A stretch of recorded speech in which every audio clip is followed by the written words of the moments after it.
Hablábamos hace un rato en los titulares de la declaración de Francesco en su documental, y está controvertida para la institución religiosa, mirada sobre las leyes de unión civil o las leyes de matrimonio igualitario. ¿Qué es? ¿Es una decisión de la Iglesia? ¿Es una postura institucional? ¿Es una postura personal? ¿En qué modifica el escenario? Así que, la verdad, vamos a las fuentes importantes, vamos a los que saben, y vamos a hablar con nuestro amigo Esteban Paulón. Esteban Paulón es, entre otras cosas, además de un gran tipo, presidente del Comité Ejecutivo Red Gay Latino y director ejecutivo de Políticas LGTB. ¿Cómo anda, Paulón? Buen día. ¿Qué haces, Connie? ¿Cómo te va? Buen día. ¿Cómo andás vos? Bien, todo bien. Ayer teníamos una mañana tranquila y pasaron cosas, como dijo Ya. Mauricio. Se nos complicó la mañana. ¿Por qué? Ah, por lo de... No, no, por lo de Francisco, por lo de Ah, Francisco. te empezaron a llamar de todos lados, me imagino. Uf, Vi que diste notas por está todos lados. picante. Está picante, sí. Che, Esteban, pero a ver, ¿cómo lo tomaste vos? ¿Y cómo lo toma si se puede entender que vos representás al colectivo? Digo, ¿cómo lo toman? ¿Como un paso institucional? ¿Como una opinión personal? A ver, contame, ¿cómo lo están viendo? Bueno, en primer lugar, Connie, hay que decir que es una expresión personal, individual de Francisco en el marco de este documental. Los intentos previos que ha tenido Francisco de modificar algunas cuestiones en la doctrina de la Iglesia, recordemos el sínodo de la familia hace algunos años, no le salieron bien porque si bien eres el jefe del Estado Vaticano, el proceso y los vericuetos de la toma de decisiones dentro del Vaticano son más bien complejos y tiene resortes bien asegurados para que muchas veces las posiciones conservadoras sean las que efectivamente terminen vigentes, ¿no? En segundo lugar, hay que reconocer, independientemente de los alcances, y que ahora si querés profundizamos un poquitito, pero hay que reconocer que es un cambio, al menos en el discurso público, de una persona que es referente de la institución de la jerarquía de la Iglesia en relación a las personas LGBT. Venimos de una institución que habitualmente ha hablado de nosotros desde un lugar del odio, la discriminación, la violencia, el pecado, la vergüenza, y de golpe que la mayor referencia pública e institucional de la Iglesia hable del derecho a formar familia que tenemos las personas de la diversidad y que los estados tienen que promover una serie de leyes para la unión civil o para el reconocimiento del paquete de algunos derechos, también marca un cambio que te diría que me da la impresión de que el principal alcance que va a tener no va a ser ya institucional, o sea, nadie va a ir a hacer una unión civil al Vaticano, por mucho que quisiéramos ir a San Pedro a hacer una ceremonia, porque es tan lindo arquitectónicamente, eso no va a ocurrir, no va a haber unión civil en el Estado Vaticano, pero sí es un mensaje que trae mucha reparación, tranquilidad, reconciliación, sosiego para las personas LGBT más que son creyentes, que profesan la fe y que se encontraban frente a una institución que no les reconocía la identidad, que te quería curar, que hablaba de que había que reprimir el acto homosexual. Claro, o sea, hablamos, eso genera un cambio importante. Hablamos con Beba hace un rato de las posturas que tenía el propio Papa y antes Bergoglio respecto a la homosexualidad. El tipo, siendo Papa, me acuerdo, en un avión terminó diciendo: no, tienen que ir a un psiquiatra o tienen que atenderlos desde chiquito cuando noten algunos gestos. El tipo todavía dominaba el discurso de la enfermedad, de la sexualidad como una enfermedad. Y es sorprendente. Sí, como una ida y venida, ¿no? En un principio, sí, apoyemos, y después, bueno, como que vuelve otra vez a ser restrictivo. Sí. Sí, decime. Sí, esto tiene que ver con que tiene que ver con los pesos y contrapesos dentro de la institución. Yo creo que hacer una declaración tan clara y contundente en el marco de un documental obviamente no es un hecho inocente ni librado al azar, sino que tiene que ver con tomar una posición pública para expresar una opinión que evidentemente él sabe que si lo debatiera hacia dentro de la institución recogería pocos apoyos, ¿no? Entonces, por eso digo que queda limitado un poco a una opinión personal. Ahora, me gustaría, con Beba, contextualizar un poquitito algunas otras cuestiones. Primero, que la opinión que dio Bergoglio, que dio Francisco, perdón, ayer en público es la misma que él sostenía en privado en el año 2010 cuando se debatió el matrimonio igualitario en Argentina. En Argentina en ese momento había dos proyectos que se contraponían, uno de unión civil, que impulsaba la comunidad homosexual argentina, y uno de matrimonio igualitario, que impulsaba la Federación Argentina LGBT, que es el que finalmente se aprobó. La diferencia entre esos dos proyectos para la Iglesia es sacrificar o no la santidad del sacramento matrimonio. Claro. O sea, la Iglesia no está dispuesta a sacrificar el matrimonio y a dejar de plantear que el matrimonio es un sacramento sagrado y por tanto no puede ser habitado por las personas LGBT. Por lo tanto, reconocer que hay que aprobar unas leyes de unión civil para esta gente es incluirnos discriminándonos, es una ley segregacionista, y por eso en su momento en Argentina nosotros sostuvimos, desde la Federación LGBT, sostuvimos la posición de que la ley que había que tratar era la ley y aprobar era el matrimonio igualitario, porque ese debate no se trataba del paquete de derechos, ¿no? A lo último recuerdo que ya era, bueno, tomen, acá tienen la unión civil, claro, nos lo dijeron en la cara, pero no se metan con el matrimonio. Entonces, el debate en ese momento, y esto es una lección que tal vez Francisco no aprendió, no comprendió, o comprende bien y actúa en consecuencia, el debate en ese momento, y el debate que vino después en el mundo, porque 20 países más después de Argentina aprobaron leyes de matrimonio igualitario, es que no vamos por el paquete de derechos, vamos por la noción de igualdad. Y la igualdad es otorgar los mismos derechos con los mismos nombres, otorgar el acceso al matrimonio a todas las parejas y a todas las familias. Y desde ese lugar de igualdad después discutir otras instituciones que en Argentina llegaron. La unión civil existe en Argentina, se llama unión concubinaria, pero vino después de que todas y todos los ciudadanos tuvimos acceso igualitario al derecho al matrimonio. Y hay un dato más que no está muy en la mesa, pero que tiene que ver también con la geopolítica, y esta declaración apunta y en Latinoamérica, que es la región donde más fieles ha perdido en los últimos años la Iglesia Católica, y la propia región de la que viene Francisco, hace 2 años la Corte Interamericana de Desarrollo, de Derechos Humanos, emitió un fallo que es vinculante para los estados, que insta a todos los estados a adoptar la figura del matrimonio igualitario para garantizar el reconocimiento del derecho a la familia de las personas homosexuales. Tras ese fallo, Costa Rica y Ecuador, que no tenían mayoría parlamentaria para aprobar la ley, ya tienen matrimonio igualitario por vía de la Corte de Justicia. Esto es un proceso, digamos, la Corte Interamericana, ante la demanda de los ciudadanos en las cortes en cada país, esto se tiene que ir habilitando. Entonces, de alguna manera, este avance que viene evidentemente inevitable, porque ahí ya Ecuador incluso diría con un gobierno nacional abiertamente en contra y con una corte no muy progresista, tuvo que aceptar, admitir y cumplir con esa sentencia de la corte. También el mensaje de Francisco le habla a los jefes de Estado de Latinoamérica diciéndoles: preservemos y salvemos el matrimonio, preservemos la santidad del sacramento matrimonial, pueden dar leyes de unión civil, o sea, reconozcan derechos como unión civil, que son derechos parciales, que son apartheid, que son discriminatorios, que segregan, pero denles los derechos, así no vienen por el matrimonio, que es el mismo argumento por el cual nos ofrecía él en el año 2010 la unión civil. Tomen los derechos, pero no se metan con la figura del matrimonio. Entonces hay como se llama gatopardismo. Se llama gatopardismo. Te doy algo para que no me saques todo. Sí. Y a su vez también intenta reconectar con una base de feligresía joven en América Latina, en la cual las posiciones sociales de esa feligresía no tienen nada que ver con la jerarquía de la Iglesia Católica, ni en los aspectos de los derechos de las mujeres, ni en la educación sexual integral. O sea, hay pequeños sectores reaccionarios que se oponen a todo, sí. La enorme mayoría del pueblo católico en América Latina, que es joven y que se moviliza, está a favor de la educación sexual integral, usa preservativo en sus relaciones sexuales, tiene relaciones sexuales prematrimoniales, integra la diversidad en su vida cotidiana.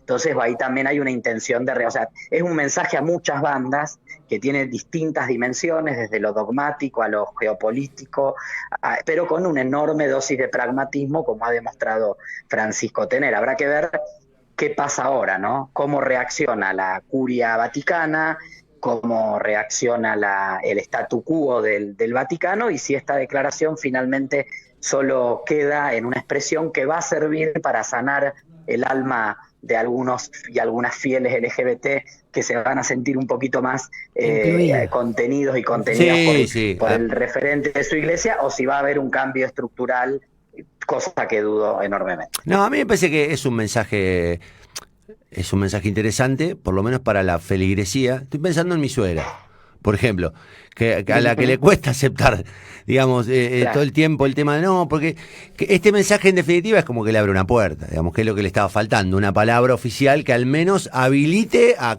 contemplar al colectivo y a todas las diversidades en una cuestión que para ella, digamos, requiere el término normal. Digo, desde el punto de vista del mensaje está bueno para el impacto del feligrés. El tema es después lo fino. Porque lo fino, claro, es lo que vos estás diciendo, es entregamos la unión civil, pero no me toquen al matrimonio. Eso es un asunto que demandará más debate en el futuro en todos los países donde falta. Totalmente.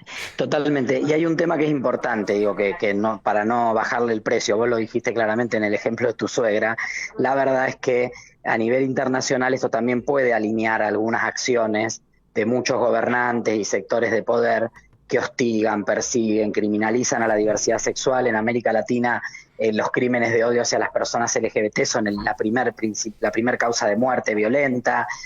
Hay 77 países que en el mundo nos tratan con el código penal, no con el código civil. Rusia, tal vez, Rusia, el país más grande del mundo, digamos. Pensemos en Rusia.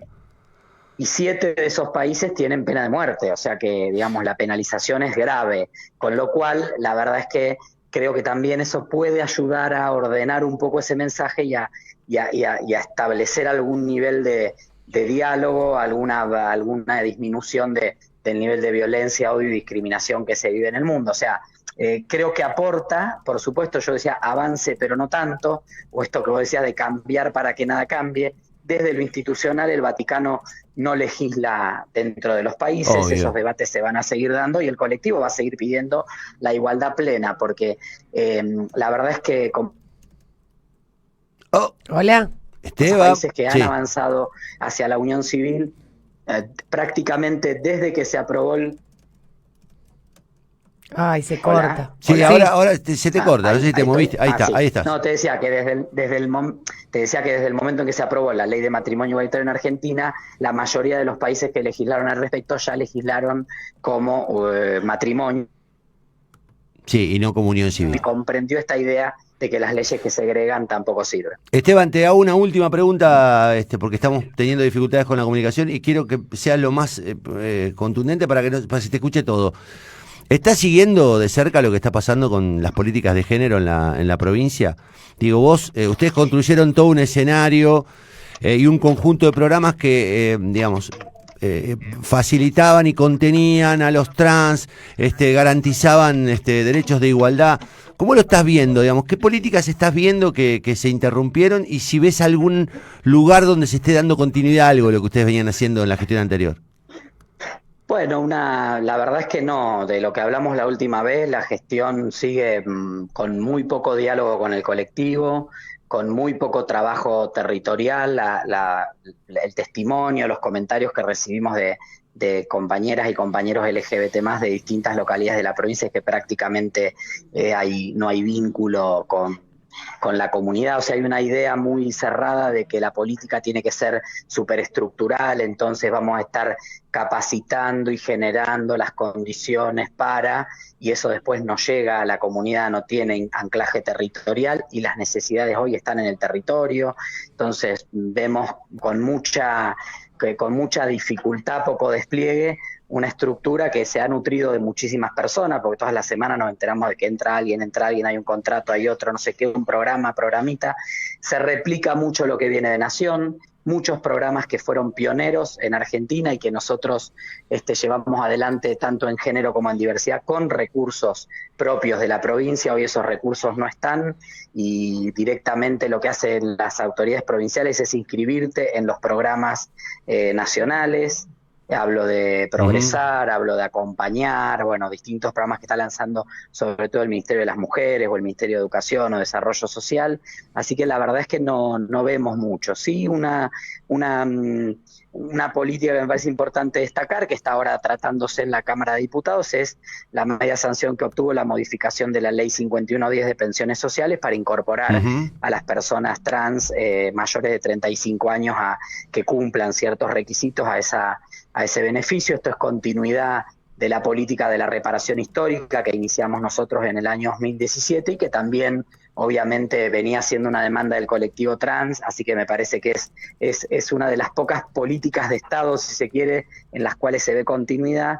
Esperemos que la Cámara de Diputados le dé aprobación pronto porque hay muchas personas trans mayores de 35 años que ya no están en condiciones de ingresar en el circuito del cupo, que están desenganchadas del sistema de salud, que están con enormes dificultades y este programa puede ayudar a aliviar un poco. Es un ingreso mínimo, no es mucho dinero, pero la tranquilidad de saber que todos los meses vas a tener un acompañamiento económico del Estado para una persona que está con dificultades objetivas para insertarse en el circuito productivo y de capacitación y formación es importante. ¿Y cómo están las casas LGTBI? ¿Cómo están las casas, el centro de...? Cerradas. Oh. No, la de Rosario y la de Venado, como eran de convenios con los municipios las sostienen, más allá de las medidas del distanciamiento social, el aislamiento social, están... la de Rosario empezó a funcionar hace unas semanas, retomó, y la de Venado Tuerto también, la de Santa Fe está cerrada. Y la verdad que el otro día tuvimos una reunión con activistas de toda la provincia que son de distintos espacios políticos, o sea, no es un tema, hay muchos compañeros y compañeras del peronismo que incluso han apoyado a Perotti, y una compañera que se largó a llorar porque nos contaba la impotencia que sentía de pasar por la casa y verla cerrada, y un día intentar entrar y decirle que esa casa no atiende más al público. Entonces, también un lugar material, físico, concreto que habíamos construido, no por capricho mío, de Lifshitz o de quien sea, sino porque era una necesidad, una demanda de la comunidad, tener existencia material en la ciudad de Santa Fe, tener un espacio propio. Un refugio, Esteban, digamos también, un refugio. Donde encontrarse, un lugar donde poder ir, donde pasar el día, donde hacer un taller, donde alguien te diera una respuesta, donde aunque no te dieran la respuesta que esperabas, alguien te escuchaba, o sea, esa empatía, ese vínculo, hoy no existe, y la verdad es que eso duele, ¿no? Porque he escuchado mucho también, Connie, en redes, sobre todo, que hay mucho debate, yo no me meto, pero los comentarios te llegan, o sea, no los contesto.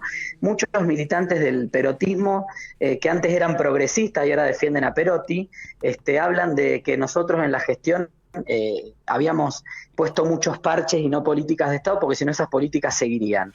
Y la verdad que no es verdad, porque la casa de un día para el otro se cerró. O sea, ¿qué más materialidad, qué más espacio para decir no es tan fácil de cerrar que una casa montada, reciclada, abierta, con actividades? Se cerró de un día para el otro. Y las becas educativas se dejaron de pagar de un día para el otro. Entonces, no es verdad que no hubo políticas públicas. No hubo voluntad de este gobierno provincial de continuar con muchas de las políticas que hoy está impulsando Nación. O sea, yo entiendo que el discurso tiene que ser de demoler todo lo que hizo el socialismo. Yo entiendo incluso que muchas organizaciones conmigo no pueden hablar porque no le vamos a dar aire, no le vamos a dar espacio, etcétera. Lo entiendo. Y no lo comparto, pero entiendo que puede ser el juego de la política.